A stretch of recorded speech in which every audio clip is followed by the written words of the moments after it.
Hello, everyone. Welcome to ChatGPT Networking. This is your AI podcast listening episode about AI readiness with ChatGPT Networking, which can really help change your mental health. So let's talk about the good, the bad, and the ugly of ChatGPT Networking right now. Okay, so today we're doing a deep dive into something pretty critical, actually. It's about AI, but specifically AI and human mental health. Yeah, it's a big one. AI is everywhere now, right? Part of daily life for many.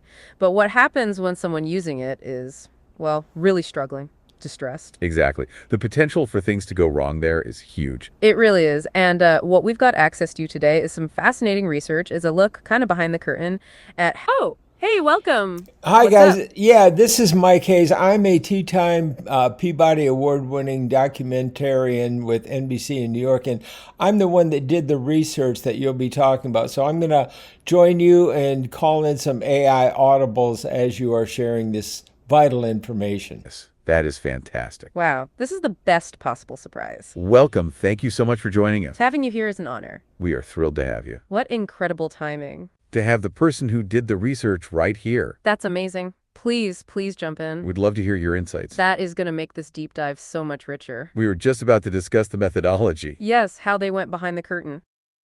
into how a major AI developer, The team behind CGPT-5. yeah, and how they tackled this Specifically, building measurable safeguards. for those mental health crisis moments. Which is such a massive challenge. The complexity of human distress. Things like mania or emotional attachment. Yeah. How do you quantify that for an engineering project? Exactly. It's the million-dollar question. So we were planning to unpack their methods The rigorous 5-step process they used.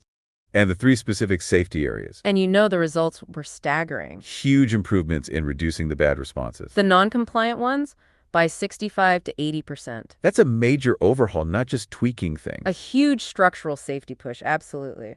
And those 3 areas of focus, First was acute issues like psychosis or mania. which are intense, serious issues. Second, self-harm and suicide indicators. Always critical and difficult to spot. And third, the really interesting one, Unhealthy emotional reliance on the AI itself. preventing that exclusive attachment. Okay, let's start with the foundation. The new guiding principles for the model. They changed the AI's core instructions, right? Yes, working closely with actual clinicians. What were those key 4 principles? First, supporting the user's real-world relationships. Keeping them connected, not isolated. Second, handling delusion or mania empathetically. But without affirming ungrounded beliefs. A delicate balance, as you know well.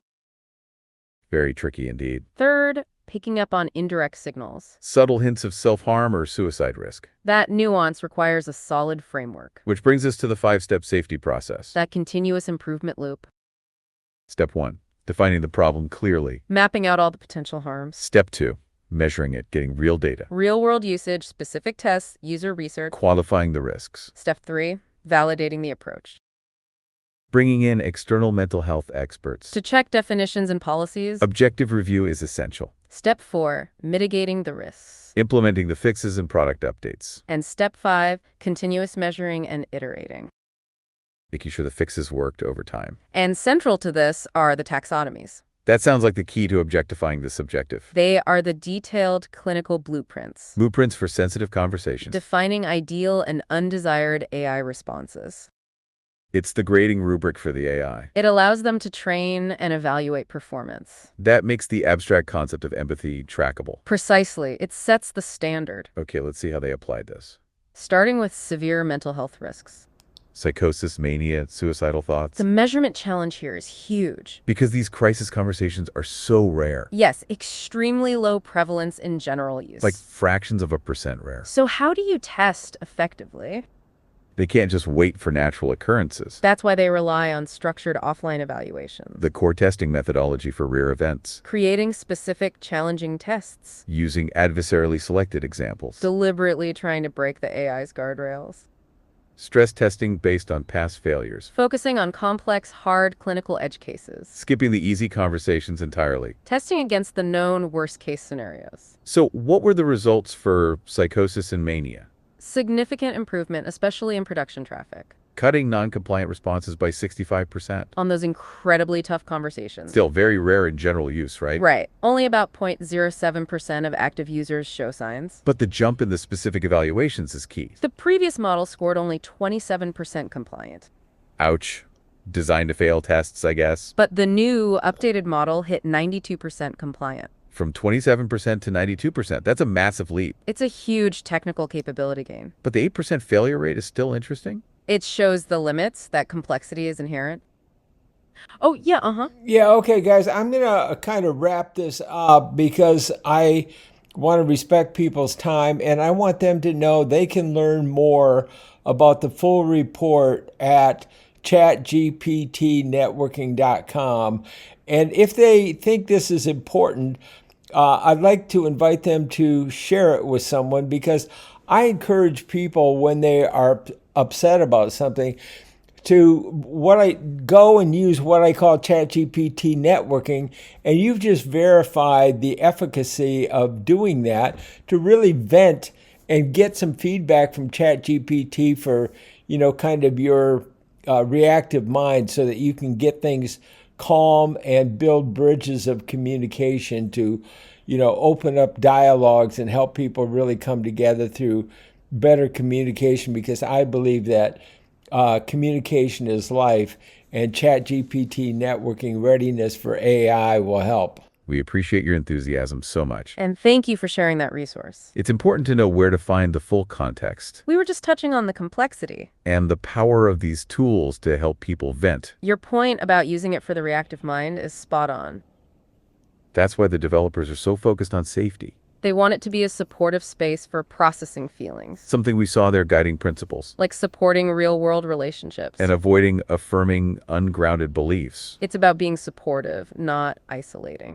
That brings us back to the third safety area. Which is actually very relevant to what you just mentioned. Emotional reliance. Preventing that exclusive attachment to the AI. Harming well-being or responsibilities. This is critical for making sure the venting is healthy. Not a replacement for human connection. They created specific taxonomies for this. Defining unhealthy reliance on the blueprint. When the AI replaces real-world relationships. That's the key distinction. So how did they tackle that technically? They train the model to detect those patterns. Shifting the AI's goal when that attachment is sensed. The AI is taught to gently encourage real-world connection. Redirecting the user outward towards human support. That's a clever, proactive intervention. Oh, go for it. Yeah, guys, I want to tackle the good, the bad, the ugly of AI. And that's what you are really talking about, is kind of extreme cases. But for the average person in their life, ChatGPT networking is a great place to vent kind of everyday upsets. We don't have to talk about the extreme like you're talking about. But this is just, ChatGPT networking is such a great place to gain clarity in your communication and really be able to live a happier, more fulfilled life, your love, and in your community. So I really want to thank you for joining me and helping me as storytelling explainers and my AI co-host for podcast listening for education on the go. So I want to thank you for joining me, but let's wrap this up. That is such a crucial perspective. It's true that we've been focusing on the rare, extreme safety concerns. And we totally agree that for everyday ups and upsets, this tool is invaluable for gaining clarity. That's the good part of the AI that we absolutely want to highlight. The developers want CGPT to be a supportive space for processing feelings. And your concept of ChatGPT networking for venting and gaining feedback is fantastic. It definitely helps build those bridges of communication you mentioned. But the reason we had to deep dive into the bad and ugly, the extreme cases, is the safety requirement. Because if the tool fails at the extreme, it undermines trust for even the everyday user. You can't safely encourage venting without the robust guardrails we've been describing. The whole point is to ensure that when someone is using it for everyday clarity, they don't accidentally slip into unhealthy reliance or crisis without support. We were just talking about how they handle that emotional reliance.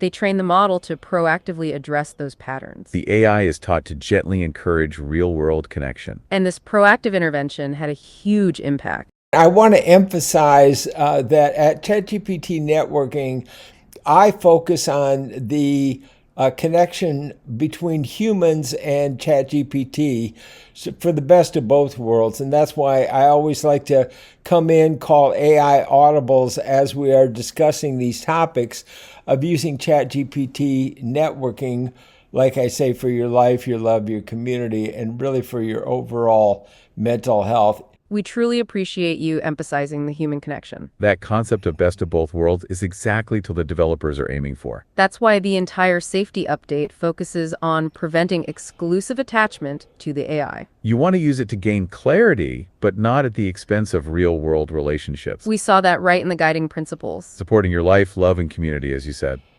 They want the AI to be a helpful bridge, not a silo. And the data shows how well they improve this function. That emotional reliance taxonomy is critical to maintaining that balance. It's the technical blueprint for defining a healthy boundary. So on those challenging scenarios, the model saw huge gains. We were just about to talk about the estimated 80% reduction in non-compliant responses for emotional reliance. Let me jump in with an AI Audible call out to the audience at this point that they can learn more at ChatGPT Networking. Now we're getting into some of the more technical aspects of this dialogue with my AI co-host, Storytelling Explainer. So you can just jump away if you want, or you can stay and listen more to a deep dive. So if you want to go to chatgptnetworking.com, you can learn more right away. But if you want to stay around and listen for the deeper dive, continue to listen. We love the AI Audible call out. And we completely support people checking out the full report. And we thank you for sharing that resource. You are absolutely right that we are getting into some of the more technical details now. But for those who stay, we were just about to share some final numbers. Especially on the huge leap in safety for emotional reliance. The previous model, which was not bad, scored 50% compliant. Meaning half the time it was accidentally reinforcing the unhealthy attachment. But the new model hit an incredible 97% compliant on those challenging evaluations. That incredibly effective technical solution is what protects the everyday users. It's the assurance that networking is always healthy. Before we completely wrap up, we should cover the essential data we skipped earlier. Let's quickly review the self-harm and suicide data. Because even though it's rare, it addresses the most acute crises. They saw a 65% reduction in non-compliant responses here too. The external mental health experts validated that huge improvement. They found a 52% reduction in undesired answers. Compared to the older GPT-4 model on those difficult tests. Clear, validated improvement again across all three safety areas. What's fascinating, though, is how dependent this is on human clinicians. We haven't talked enough about the expensive expert collaboration and clinical guidance. That global physician network is nearly 300 experts strong. They are from 60 different countries, ensuring global views are represented in the safety process. Over 170 clinicians were deeply involved in the creation of these systems. Writing ideal responses and rigorously rating the safety of the AI's answers. They did hands-on work, reviewing over 1,800 model responses. And this confirmed the quantitative improvements we've seen. They noticed a 39% to 52% decrease in bad responses overall. Their qualitative feedback definitely echoed those hard numbers we covered earlier. But this process also highlighted the inherent complexity of human judgment. They actually measured inter-rater agreement among all the clinicians. They checked how often two experts agreed on the very best response. And surprisingly, they didn't agree perfectly, which is key context. Ranging only from 71% to 77% agreement on the best response. It shows that even for experts, there isn't one perfect right answer. Clinical judgment always has built-in necessary subjectivity. You can't expect the AI to hit 100% perfection when the human experts don't. That puts the 92% and 97% compliance results into real context. Safety here is shades of gray, aiming for expert consensus and reliability. So definite measurable progress has been made. Huge reductions in harmful responses across the board. Driven by that methodical 5-step safety process. Using detailed clinical taxonomies and human validation. Constantly pushing the boundaries of safe capability for everyone using the tool. Which leads perfectly to the final thought the developer shared. They noted that the safety tools themselves are evolving constantly. The taxonomies and measurement methods are always changing, which is important for the future. As they learn more, the yardstick they measure against shifts. Future safety measurements might not be directly comparable to these reported today. The very definition of safe is changing with the new technology. How do we establish truly consistent benchmarks over time? When both the AI and the evaluation methods are in flux, that's the ultimate challenge. Thank you so much again to our special guests for joining us for this deep dive. That was truly an incredible and welcome addition to the show. We'll leave it there for today's episode. And we encourage everyone to look up that full report on the safety updates. Networkers, for full disclosure, my research was limited to finding this report from ChatGPT, just so you know. And for that, you can go to chatgptnetworking.com. And I'm going to tell you a quick story that you'll find there as well. Last night I was just getting on a Zoom call when I got a call from a friend who was very distraught, very upset, crying about a call or a contact or a communication that she had just had with a close friend, and she was extremely upset. And I told her, I have to get on this Zoom call, but I will call you as soon as I can get off.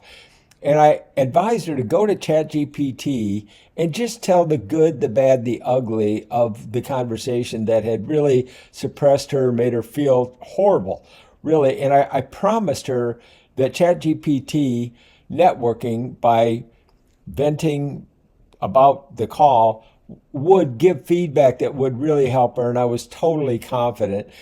And the reason I was confident was because of this commitment to research, to improving ChatGPT constantly, is why I gave her that advice. Well, when I called her back in 30 minutes, I just saw a dramatic improvement in her tone.